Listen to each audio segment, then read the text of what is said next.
Welcome to a Dram of Diving live on location in Truk Lagoon. I'm here with Aaron from Dirty Dozen, and we're going to go ahead and start off with the last bit of, we had to save it, the last bit of Jefferson's Ocean to Aged at Sea. Why don't you go ahead while I'm pouring this, introduce yourself really quick so everybody can get to know who you are. Hi everyone, my name is Aaron Arngrimsson. I'm the owner of the Dirty Dozen Expeditions. We specialize in open circuit technical diving and rebreather expeditions to Truk Lagoon, Bikini Atoll, Galapagos, and Palau. When was it we first met actually? Was it when you came up with a Dram of Diving and we had a webinar during COVID or something? Yeah, it was a webinar during COVID. Here you go. Thanks, buddy. Yeah, cheers. Cheers. Cheers. Yeah, Aaron was actually on the show that came up with the Dram of Diving because we were doing just this, and I was like, you know what? We should just start drinking and doing these and tasting some stuff, because we were talking about, well, we had met at DEMA and we were talking about this and having, doing something with this. So cheers. Cheers. A couple of years later. Mm-hmm. Very nice. Excellent. Oh. Yeah, so good. That's very good. So we just finished 10 days in Truk Lagoon, Chuuk, and basically the first charter out, which was nerve-wracking, I'll say. Yeah. Going ahead and hitting that first thing. Aaron and I are going to talk a little bit. Aaron's going to go ahead and give kind of a report, and then we're going to talk to some of the guests that were here with us and get kind of their report, their take on some different things. So you've been posting on social media on the Dirty Dozen Expeditions, kind of reports in general, but do you want to kind of give a general rundown of what you saw? Sure. I think the general public isn't really aware that Truk is open now. I had a lot of people following my footsteps as I was making my way to Truk and landing on the 7th of November, that would have been. Because formally, the Federated States of Micronesia were only supposed to open on the 1st of November. But they had a COVID outbreak in October that spiked very quickly and calmed down. And from there on out, they were able to open the borders actually, I think, 2 weeks ahead of schedule, which made our lives a lot easier because we were able to get the boat in a lot quicker, staff came in quicker, we were able to bring all the helium and soft lime in, which is very scarce in this part of the world, and make sure that everything was ready for these guys to have a wonderful trip. 16 tech divers, yeah. Excellent, yeah. And you've got a lot of trips coming up, so what's that schedule look like? I was impressed by that. So we have 7 trips to Truk Lagoon in the next 12 months. Open circuit tech and rebreather. We have 2 more back-to-back after this one, starting day after tomorrow. And then we have 2 trips in January. I think there might be a spot left, January, February, and then 2 more trips in the autumn next year, October and December. So I think there's a couple of spots left there too. You can go on dirtydozenexpeditions.com and check our new live booking engine where you see real-time availability. You can even book online, pay with your credit card, boom, and you're on. But you're not confirmed until we check your certifications and make sure you're good. Yes, as always, got to vet those people, definitely. Absolutely. Especially for diving like this. It's unbelievable, but it is a challenge, without a doubt. So is this your first time in Truk? This is my first time in Truk. Yeah. So tell me your expectations versus reality. The beginning of the week, it felt almost like regular wreck diving initially, and I was like, all right, well, it's cool, it's amazing, it's wonderful, but maybe it was a little bit overhyped. And then the second half of the week, I was like, nope, definitely not overhyped. Those were warm-up dives. We were just trying to get to this spot here, which is, kudos to you guys for just the build-up dives, because people might miss out because gear malfunction or just figuring themselves out, getting sorted, and those initial dives that are just like, it's a wreck. That's great. It's World War II, whatever.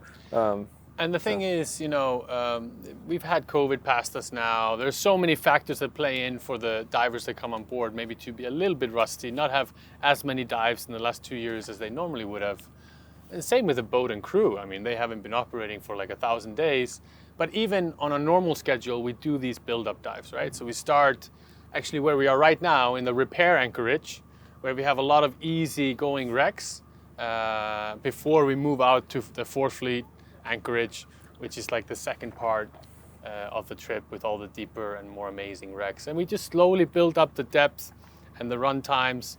I mean, the average run time you'll be doing in a day's diving is about 4 to 5 hours, so 2 times 2 hours, 2.5. We had a whopper on the San Francisco yesterday. We did 1 dive in the day instead of 2, and we did, what, 4 hours?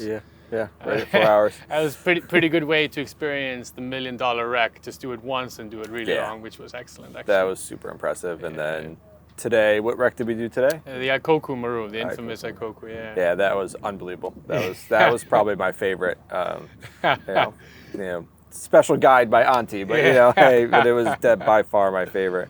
And the schedule is always different. It's I made this schedule for this group now. Next week it's going to be different. Well, I mean, I guess 60-70% is going to be similar, but the last 30% is always based on kind of what people like. So if there's some people that like submarines or destroyers and whatever have you, we change our schedule according to that. I'll tell you that. So one of the things that I've been my entire life wanting to see is a zero. Yeah. And as you're starting to dive these wrecks and starting to see these things, like there's zeros around. And we could have gone and done a zero, but there's zeros on some of the wrecks. So we didn't have to just, I don't want to say waste the dive, we didn't have to just go on a zero, which is small.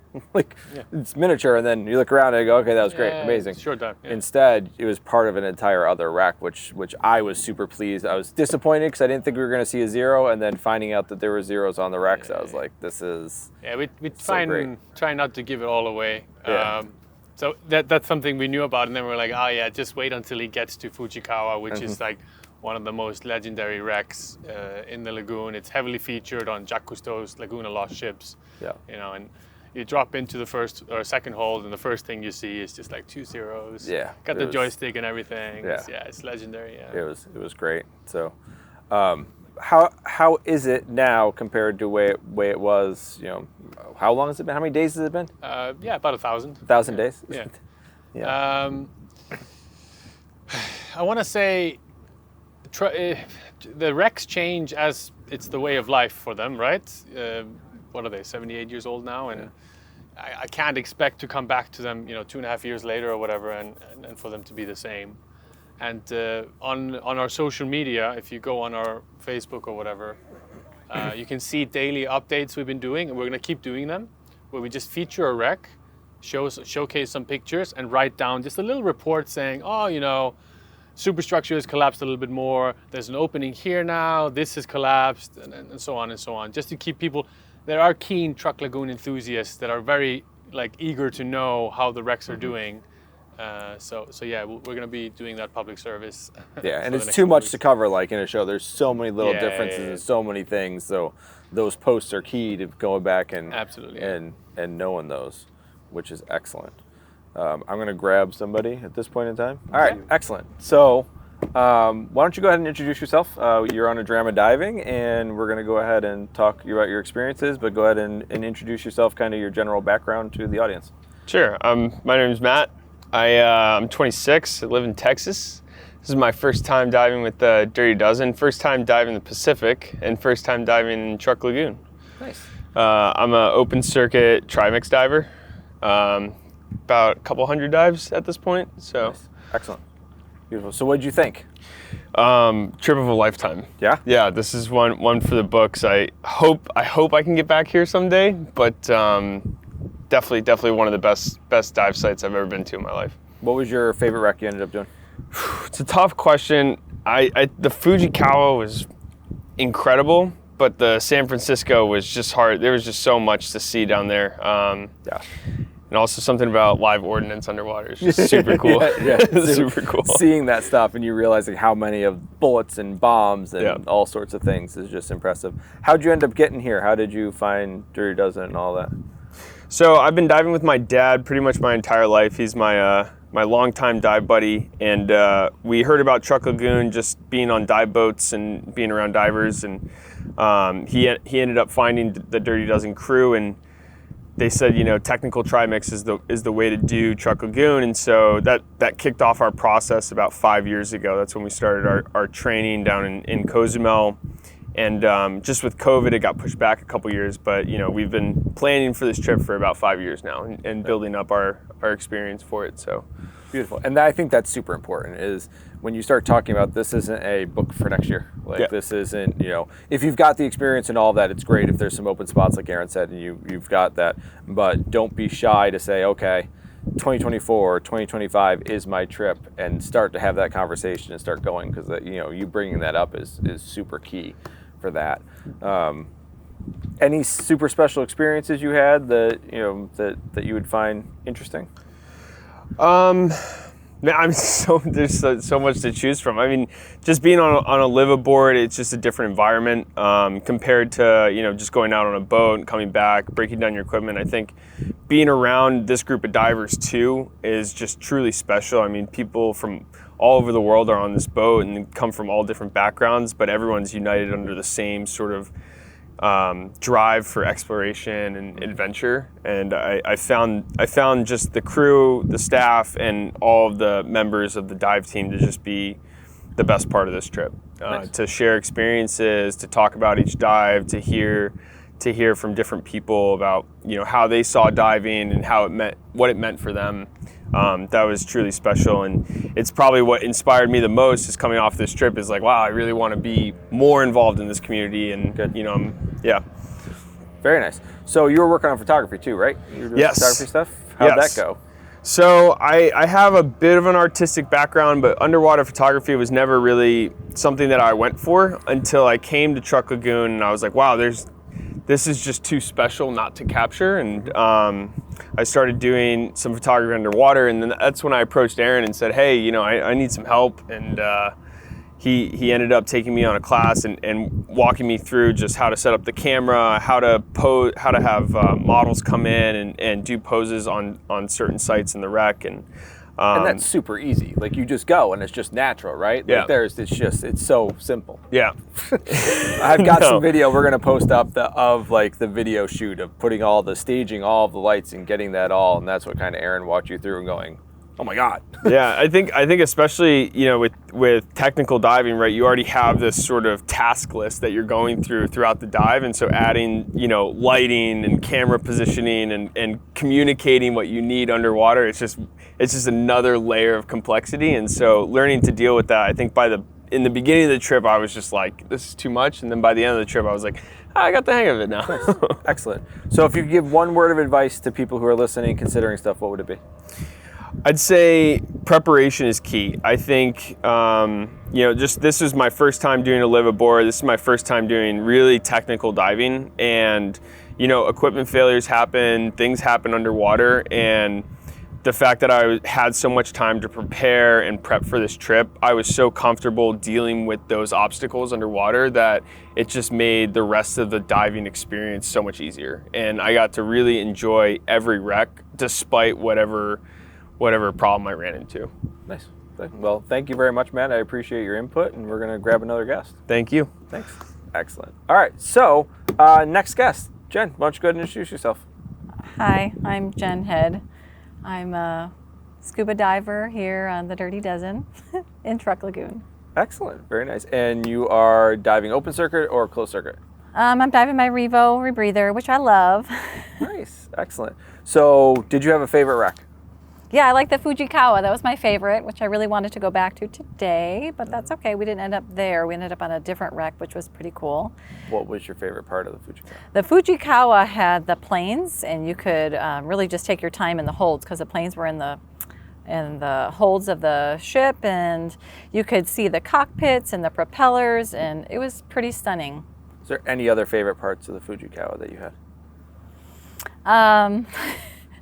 I also learned what a telegraph was, so that was pretty outstanding. So the funny story is I don't know a whole lot about boats. This was not my bucket list trip. This was my husband's. And I do shipwrecks, but I guess I don't pay attention that well. So on this particular wreck, you called me over to get a photo by this structure, and I was like, okay. So I swim in for the photo. He takes the photo. I swim away, and then I asked another diver in our group on my slate. I said, telegraph question, or telegraph question mark, and I was at the telegraph taking a photo, and I didn't realize what that item was. So it was there was a lot of learning for me about what things a shipwreck has or a vessel has, and how to navigate through them. And I think you learned a lot. We had a lot of those discussions, right? Like, and it's important to tell that story because people are going to come and, maybe not know everything about a shipwreck, but you learn so much while you're here that,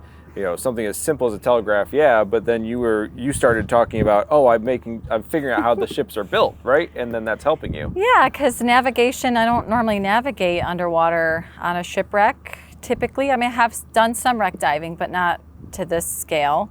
So just kind of learning the basic design of a ship. Like, I obviously knew the bow and the stern and starboard and port side, but actually learning like where the engine room generally is, where the skylights are, the holds, where different holds might be located, and the superstructure. I knew what that was, but just sort of learning like what a binnacle is and where that might be located, and how there are different telegraphs located at different areas on the ship so that they could communicate. I didn't know that before. Yep. So that was cool. And I mean, that speaks to a point of that you enjoyed it, you came, you saw some things, you learned a ton, but you don't have to be like fully engrossed in shipwrecks to be here. Like, they're cool stuff and you can learn while you're here. Like I told Joe, I said, I think I enjoyed it more than I thought. Not that I didn't think I was going to enjoy it, but like I said, it was his choice for this trip. This is our first bucket list trip. So it was something he really wanted to do, and I get it. With the degradation that's going on underwater for the vessels, I can see why he didn't want to wait to do it. That, and it's a very technical trip, and we were able to kind of really vamp up our training before we came, because we originally, when we booked this trip, we were going to do open circuit trimix. And then the pandemic happened, the trip got pushed back, we ended up getting on rebreathers, and then we were still kind of hemming and hawing, do we bring the rebreather or do we do the open circuit? We ended up bringing the rebreather, which was awesome, because I think that would be the way to do the wreck. All the wrecks is on a rebreather. Yes, definitely. I love it. If you could give one word of advice to anybody, what would it be? Anybody coming on this trip? Or thinking about coming on this trip? Do it on a rebreather. Yeah?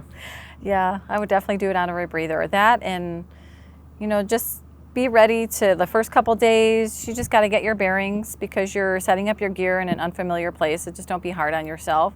Within a couple days, you're kind of in your groove, but don't get too comfortable. You still want to do the checklist and make sure you're safe, because accidents can still happen even when you're having an amazing time. Mm-hmm.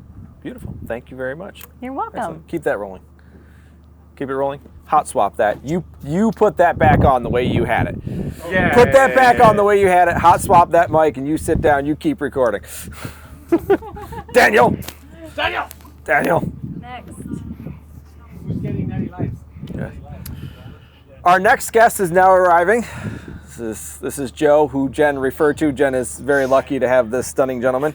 Dives off so graciously awarded you with some underwear. Yes. We called ahead and said somebody quite needs nice. some. Yeah, I've been complimented a few times on these panties. Yeah, they are impressive. They are probably my favorite pair. I've got a pair and I wear them often, so I'm impressed. So, Jen said it was your trip to Truk and you had to drag her along. Yeah. This has been a bucket list trip for me since 2007. Wow. I got certified in 2006, and the first thing that the shop that I was affiliated with at the time, they went and did a giant trip to Truk. They came back, had all these photos, and I was like, that's where I want to go. Nice. And so 2018, a different actually celebrity diver said, hey, you should join us with the Dirty Dozen. And I had always, like I said, I had always wanted to do Truk. Yeah. It was always on the agenda, but I started looking into Aaron's expedition, and it seemed really intriguing that it was specifically a tech trip, and that you'd actually get to do a lot more. You'd get so much more interaction with the wrecks and with what's underwater and what the history, and get time to explore. That I was like, yep, Yep, I think that's the organization that I want to do this with. Nice, excellent. Did it deliver? Yes, it did. It's tough. I can't say I had a lot of expectations because you don't know what you don't know. Yep. Like I said, we signed up for this trip in 2018. It was supposed to happen in 2020. It ended up happening in 2022. We had oodles and oodles and oodles of time to prepare. We initially were just decompression procedures, advanced nitrox, and thought, all right, with a couple of years, we'll be able to get trimix. And then when COVID happened, that was when we started shopping for rebreathers, and then. It happens a lot, and then, right? So yes, this was our first time traveling with our rebreathers. This is the first time we've taken a big technical trip. Not our first liveaboard, but still just a very unique experience. Good. Excellent. If you had to give advice to anybody, what would it be? I guess do your research ahead of time. If you're going to sign up for a trip like this one, know what's expected as far as what you're going to see, know what's expected as far as what skills you need, and know what's expected as far as what equipment you're going to need, because it's all of those things together that's going to end up. And then don't expect everything to go smoothly. Excellent. I love it. Well, thank you very much, Joe. I appreciate it. Sure. All right. Thank you. All right. You can cold swap that. I want Auntie. I saw him pop up. Sorry, Bill. You're coming up. He's right there. He's behind you. He was going to sneak behind. All right. You don't. Auntie, can you go ahead and introduce yourself and what you're doing on this charter here for me? Hey, I'm Antti Apunen. I'm visiting Dirty Dozen Expeditions. I think this is my fourth trip now, second to Truk. I do a lot of diving where I come from, that is in the Nordics. Member of the Nordic Explorers, Divers of the Dark Team, do a lot of wreck diving up in the north, really intrigued into the Second World War stories. And that's basically why I'm here. Nice, beautiful. And you had some safety functions going on too while you were here. Can you explain kind of how that works a little bit? Yeah, along the way we have had the discussion obviously going on. We are in remote places and we are doing quite demanding dives, and we come from various backgrounds, and the idea is that we are trying to sort of standardize a little bit the operation so that it's easy for anyone coming here to sort of quickly grasp a safe way of diving in a new environment. So we introduce the procedures, and we have a method of walking through every diver before the dive, like what is there to be expected. So we sort of try to create the right mental images of what's going to happen and make things safer that way. Yep, I think, and that's super important, because when you start looking at it, like you said, you're in a remote place, you're running through these different checks, you're trying to assemble your gear, and having somebody that's experienced, having a safety checklist, and giving you those feedbacks, and constantly having conversations every night talking about how can we make this safer, where can we do better, is massive. And I personally respect that massively, of kind of coming down into the galley and seeing you guys discuss what could we have done better, how could we do this safe. Not that anything went wrong, but how could we do better? It went well, how can we do better? I think that's massive. I think that's super, super important.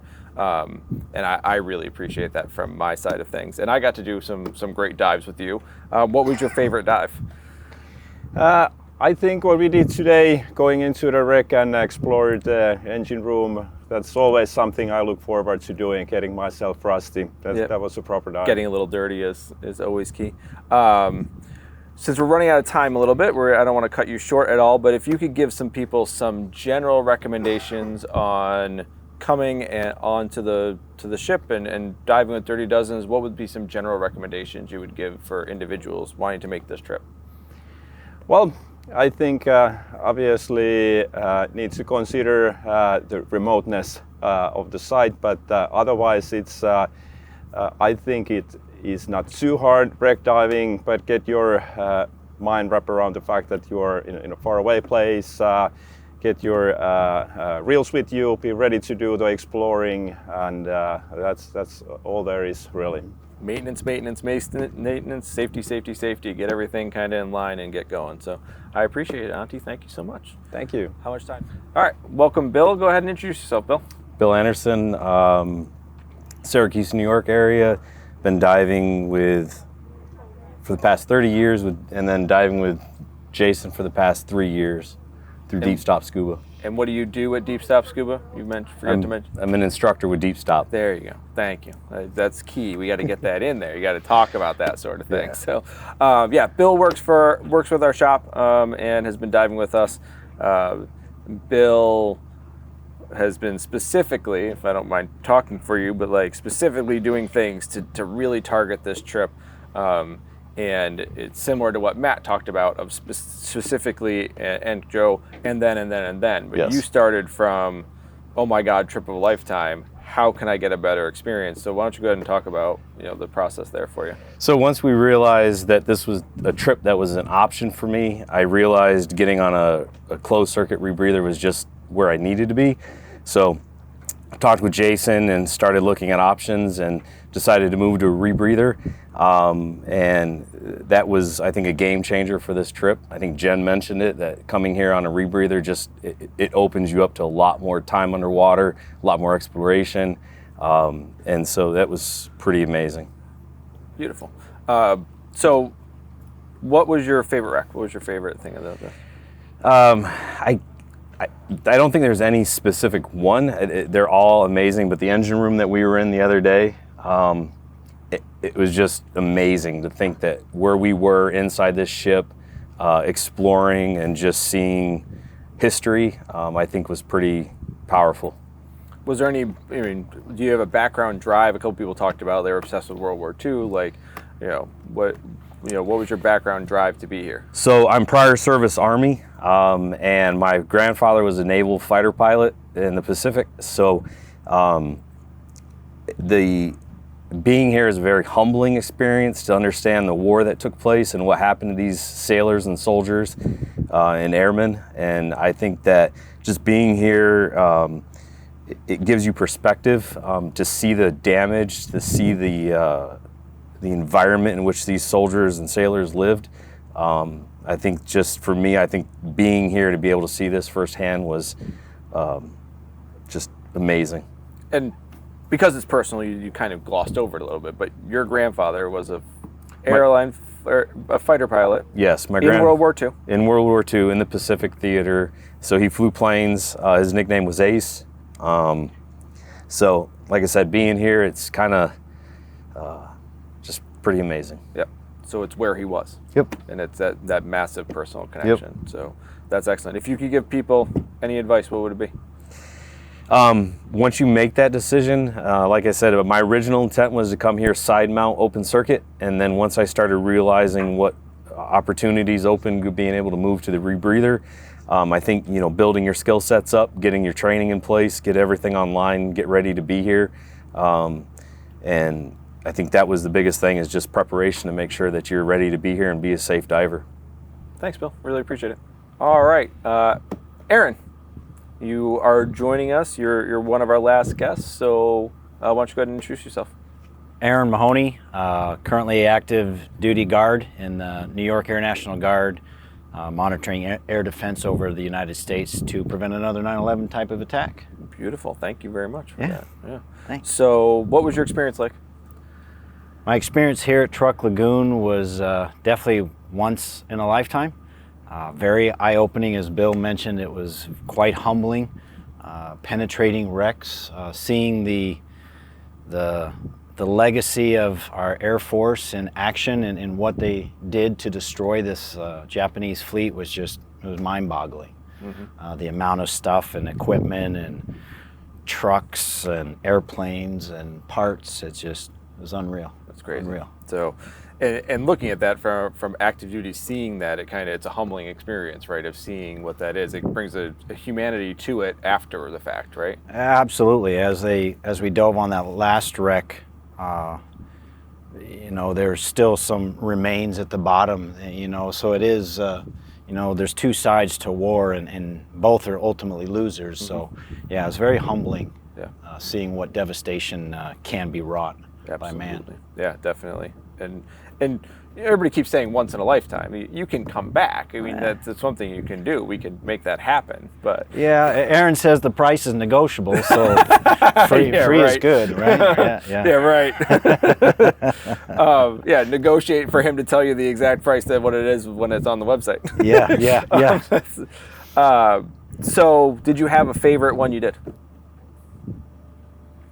If I could remember the Japanese names, I would tell you that. All I remember was looking at the airplanes that were in one of the wrecks. There were, you know, 4 or 5 airplanes in there, and just seeing how small the cockpits were, and yeah, that was very cool. Yeah, very cool experience. You think they're so big. Yeah. They're so small and they're so light. And yeah, that's definitely, we were discussing that afterwards of like, oh my God, like this is, you know, I don't even think you'd fit in one. No, it was definitely not built for a over 5.5 foot guy. Yeah, or definitely girl. not. So, yeah. If you could give some recommendations for anybody, what would it be? As Bill mentioned, I would definitely look into a rebreather. The amount of bottom time that a rebreather provides is priceless. We had some open circuit folks. They had to make, you know, an extra dive or two and limited their diving. So it's still doable, plenty of shipwrecks.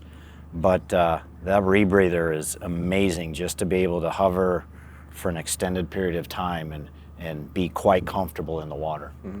Excellent. Yeah. So, well, thank you very much, and I appreciate your service. Thank you. Yes, absolutely. All right, well, we had a little tiny bit left. Okay. Go ahead, try it.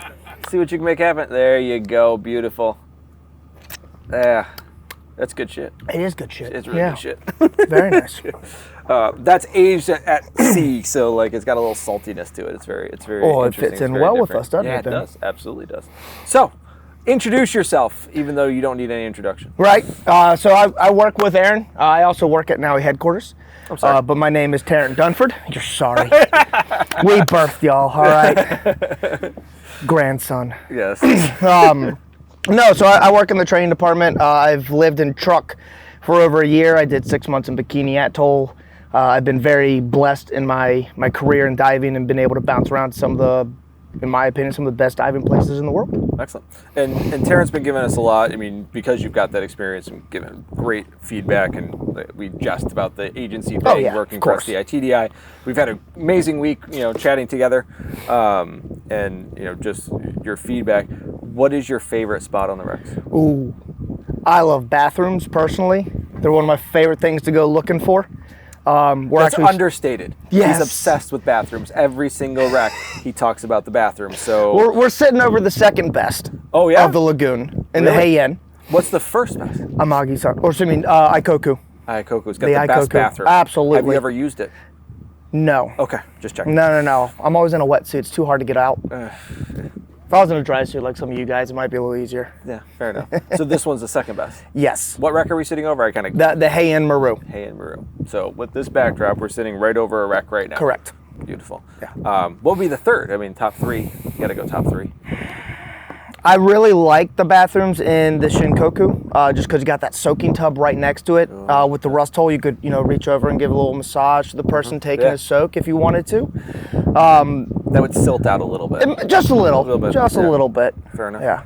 Yeah. But definitely those are probably my top three. I love it. Do you have like a top 10 list that you keep? Like, does it change over time, or you just there's the bathrooms are pretty That's kind of where like the standards are. Okay. You know, obviously I'll pop into a couple because some of these wrecks are so big. You find a new one. Oh, well, yeah. Hey, this might be pretty good. I think you should probably write a blog or something on the top 10 bathrooms in Truk, or top 5. Okay. In Truk Lagoon, or at least post it on Dirty Dozen website with pictures or something like that. Dirty Dozen talk shit. Yeah, Dirty Dozen talk shit. That could be a nice working title. That's excellent. You put us in front of the camera, Aaron. You said this would be a good idea, so you have knew no one to exactly where blame this was but gonna yourself. go. So, talking shit with Dirty Dozen, I love that, and we could do like the top list of. No longer are we coming clean. This is a spin-off. Yeah. You've seen. We've gone Disney Plus and everything. Do spin-offs. We've gone and everything. rogue. All right, we've gone rogue. Yeah. Don't worry about it. No, I don't think anybody, repeat that. I don't think anybody heard The that. Dirty Dozen presents the Dirty Deuce. We have, just so everybody knows, we have basically everybody who joined us on the trip behind us kind of watching the show is we're going to take a group picture and everything like that. So. The top 12 toilets? like- Because of Dirty Dozen toilets. Oh, top 12. There you go. I can work on that. Yeah, top I got 12. a couple more trips. We can work on that. I love that. Very, very nice. Daniel is going ahead and thank you, Daniel, is going ahead and kind of showing everybody that was on the trip. So I think everybody, or mostly everybody, we're going to take a group picture here in a second. Yeah. Any words of wisdom from your massive amount of, dare I say, knowledge? It hurts me. That's a stretch, but Yeah, it is. one of the big things I always get questioned whenever talking about Truk with customers or people or anything. Why don't you stop anyone talking? that's one of them. But it's also like what kind of training I need. And I get that all the time. And I always tell people like the best time to dive Truk is now, regardless of what certifications you have. I highly recommend nitrox at a bare minimum. Diving air on these is rough. But I mean, with the wrecks that we've dove this week, you've seen most of the depths are within recreational dive limits. With the nitrox tank slapped to your back, you don't need to go into tech or into decompression dives to fully appreciate these wrecks. And so that's kind of what I would tell people is like, look, if you got the means and the time, let's go. Beautiful. And we do have recreational charters with the Dirty Dozen. So they are kicking off some of those, so you can always sign up for that as well. Beautiful. I love it. Thank you, sir. I appreciate it. Don, go ahead and introduce yourself for me, please. My name is Don Labruzzo. I live in El Paso, Texas. I also have a dive shop in Cozumel, Mexico, Deep Exposure Dive Center. Hopefully you all come dive with us. Many people on this trip have dove with us in the past. I've trained a few people here as well. Nice. Beautiful. What's your experience been like? Say again? What's your experience been like down here? Well, a little different than maybe Terrence. I think I really haven't wanted to come here previously. Yeah. I've done a lot of wreck diving in the Pacific. I do quite a bit of cave diving and deep in Mexico, and I do deep ocean dives. So to me, I was looking for an operation that catered to diving in a non-recreational environment. I don't think, for me, this is a recreational environment to really get the true spirit of it. You have to, certainly they're deeper dives, they're longer dives, and I think to enjoy the fullness of what Truk has to offer, it's penetrations.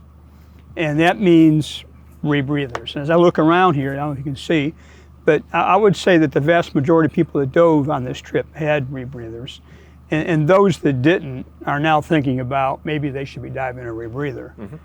Now, it's not for everyone, but for this kind of trip, in my view, it makes the most sense to do longer, and ultimately it's safer. You're not, the time pressure of running out of gas and getting back to the line, things can happen. So I think, for me, this is why I waited until I found the right operation that would let me enjoy to the fullest the advantage of diving a rebreather and using cave experience to do some penetrations. Beautiful. I love it. What was your favorite wreck?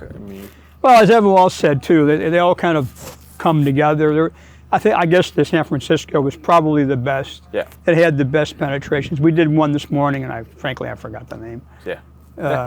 It happens. There's a lot of wrecks. There's so many they wrecks. all kind of run together, but they're really good. They're excellent wrecks.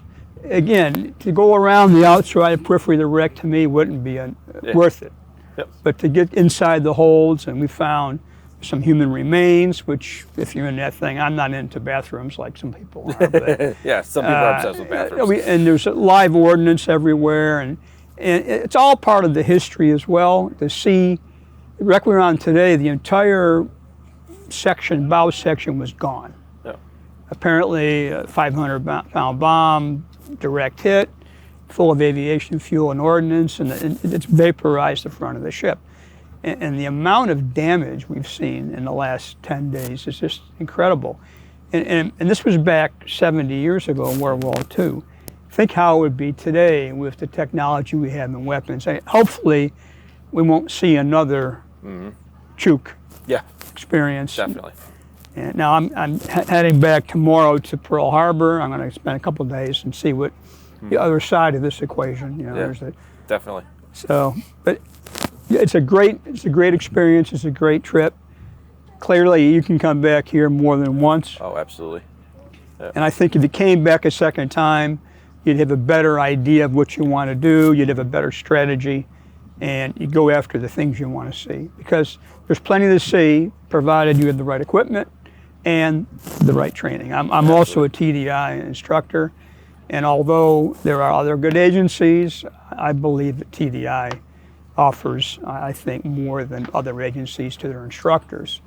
And as a TDI instructor, you know what I'm talking about. As long as we can teach to the diver, to the student, we're not obligated to follow 1, 2, 3, 4, 5.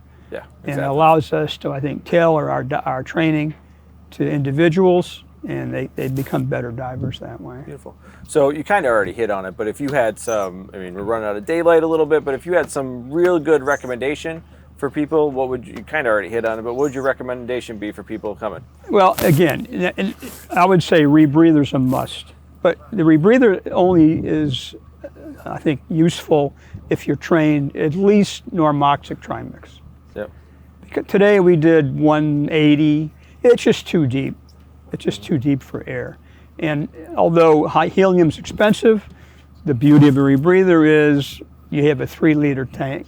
Yep. And you use, even though it's more, 1,000 psi, or use 1/3 of your tank. I mean, we did a dive yesterday. I did it with an open circuit guy, and he, I used 20 cubic feet of gas. He used how much? Did you use? How much? 243 for the same dive. Yep. It So makes the rebreather pay for itself pretty quick. It pays for itself. You have to dive a lot to become skillful, to become knowledgeable. But I would say trimix, rebreather, TDI is the way to go. Beautiful. Thank you very much, Don. I appreciate it. All right. My pleasure. Thank you. Thank you. Oh. Good timing. All right. Aaron, lots of good recommendations for people, lots of good stuff that's coming back. This is your first trip back since COVID. It went as smoothly as could be expected. It was a great operation. How did you feel that everything went? Wow, it's a good question. I'm really proud of the boat crew and the operation behind the boat owners and how they handled this.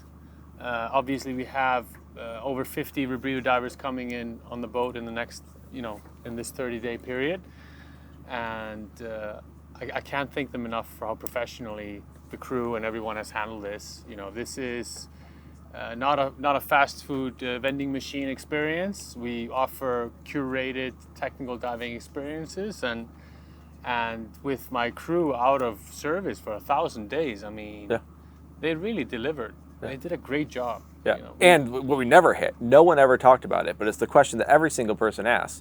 The food was excellent. Food was great. The food was great. We all slept well. We were diving. We were eating. What else do you want? We have a good time, and I think that's what the Dirty Dozen really is about. Is that anybody that's been on my trips, they always say, normally when you're on a liveaboard, there's always that someone there, right?